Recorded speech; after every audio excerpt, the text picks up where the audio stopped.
everybody, Justin Costelli here, another episode of Talkin Shop. Got my buddy Ryan Kirlin from Alpha Architect, one of FinTwit's most fit. We're here at my CrossFit gym getting ready to go through a workout called Jackie.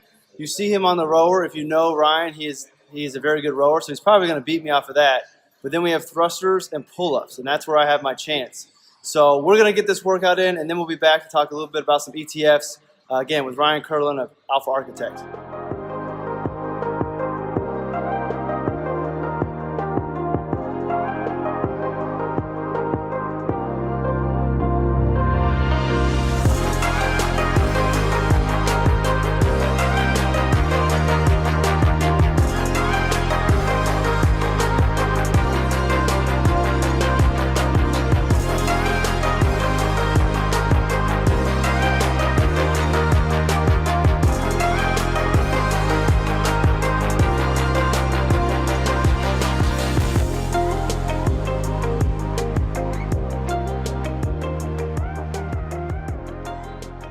All right, we just got done with our workout. As you probably saw, Ryan whooped me off of the rower. Got me on thrusters still. But me doing CrossFit pull-ups, which I know Alpha Architect does not respect, and I will ask the gym coaches at home to get the commentary to yourself, butterfly pull-ups prevailed, and I came through the victory. It was a great time. I'm glad he was able to come and do this workout. But the real reason I wanted to come through was to be able to do a Talkin Shop and talk about ETFs. So for those of us in the industry, ETFs aren't really anything new. We're pretty familiar with them. But I think for the public, consumers, and investors, ETFs might be a little bit newer. Maybe don't fully understand how they work or what their advantages are. So Alpha Architect, you guys have your own ETFs. You guys created them and had them out on the market. You guys are pretty much experts. You're an expert in it. So who better than to tell us a little bit about ETFs and kind of dive into that than Ryan? So Ryan, why don't you start with kind of high level what ETFs are compared to mutual funds, because that's what most people are used to. Yeah, so ETFs have three main advantages. First one's transparency. Second one, generally speaking, is lower cost. That's for structural reasons, which I'll hit in a second. And then third reason is they're more tax efficient. So ETFs are more transparent in a lot of ways, but the number one reason they're more transparent than any other pooled investment vehicle, by that I mean hedge funds, mutual funds, private equity funds, private REITs, anything like that, they're more transparent because ETF issuers are required to post their holdings on a daily basis on their website. So any ETF issuer, go to their website, you can see exactly what is in the fund that you own that day. So more transparent. So one of the things I think is pretty cool, and it's kind of a complicated concept maybe, but if you can maybe dive into how the ETFs are actually created and how that gives them the tax efficiency. So it's end of the year. If you own mutual funds in a taxable account, probably a pretty good chance that even though your fund is down this year, you're going to get a nice capital gain distribution that you're going to pay the taxes on because of the structure of the mutual fund. And ETFs have something unique about them that does it totally avoid or minimizes those? It often totally avoids. There are some special situations where ETFs will pay out, but largely ETFs will pay out no ETF or no capital gains taxes, short term or long term. And the reason for that is what we call the creation redemption mechanism. But how does that actually work in an ETF structure? If you want to sell, say, $1.5 million, you own an ETF, you want to sell $1.5 million of that ETF, you sell it, and then what is called an authorized participant, which is basically a trading firm, that's somebody who's authorized to participate in the fund, receives that $1.5 million worth of shares of the ETF. They deliver those shares to us, the fund. The fund then delivers out the underlying stocks. So shares of the ETF come in, stocks go out back to that authorized participant, the trading firm. That trading firm sells the stocks and you end up with the cash. Now that all happens in the blink of an eye, just like you would with a mutual fund. It's just, right away that money moves in and out, you don't even see it.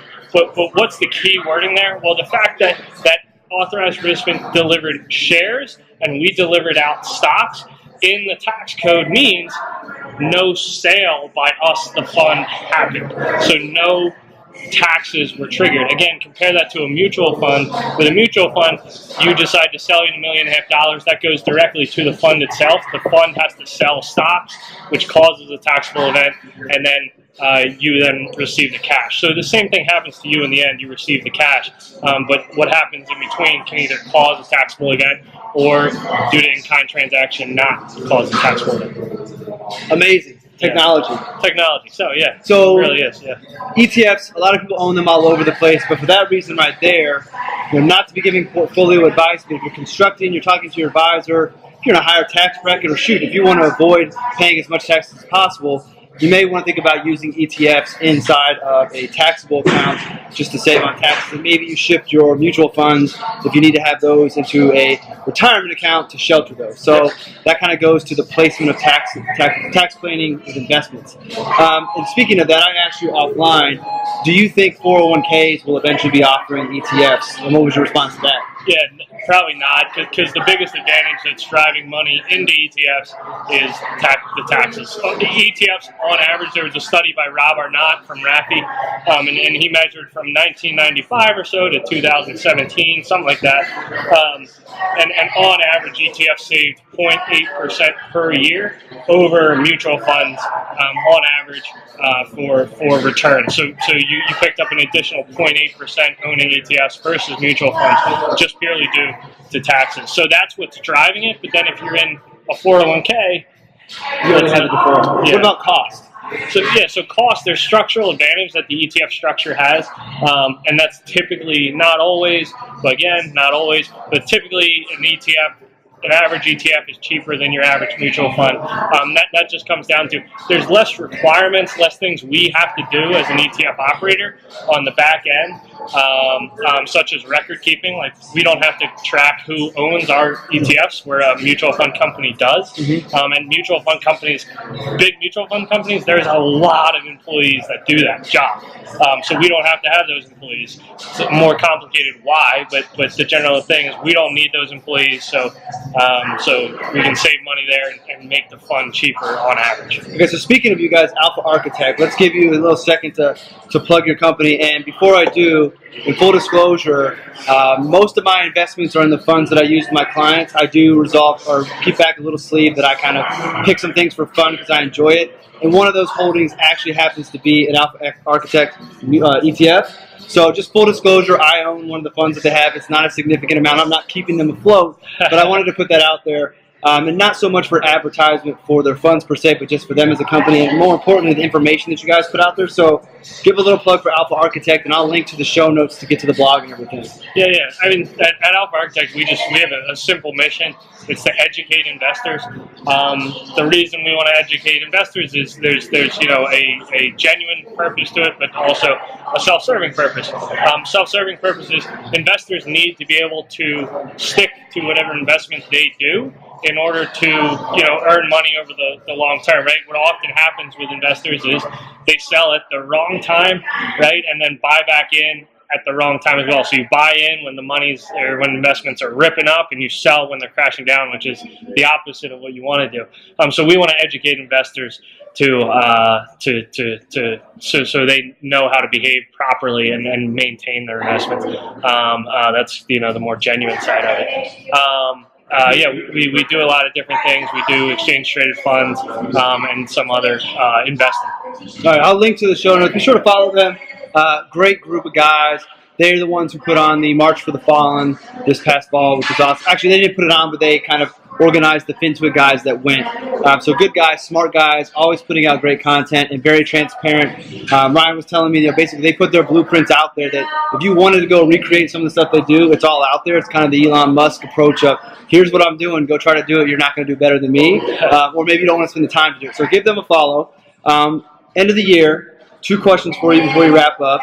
First, S&P 500 target for 2019. What do you got? I have a target. I mean, we're a quant shop, so we don't analyze any of this. We just do, we did our research. The machine tells us to buy something, and that's what we end up buying based off of the research that we built. if I was taking a total guess, I would say higher. Okay. I don't think this is like a real pullback. I don't think this is 2008 or something. So I only asked jokingly. Yeah. I didn't really expect a serious answer. You gave us more serious than I Yeah. thought. Second point, Fed came out today, raised interest rates. Is it or is it not the end of the world? Yeah, that we have no idea. Good answer. Yeah.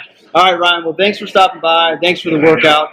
Be sure to check everything that Alpha Architect and follow Ryan on Twitter. The links will be there. Thanks for watching. This will probably be the last Talkin' Shop before the holidays. So if you celebrate Christmas, Merry Christmas. If not, Happy Holidays. And hopefully we'll have another one before the end of the year. So I have a New Year's one for you. So thanks for watching. Be sure to subscribe to everything. Follow these guys, and we'll see you in the next episode.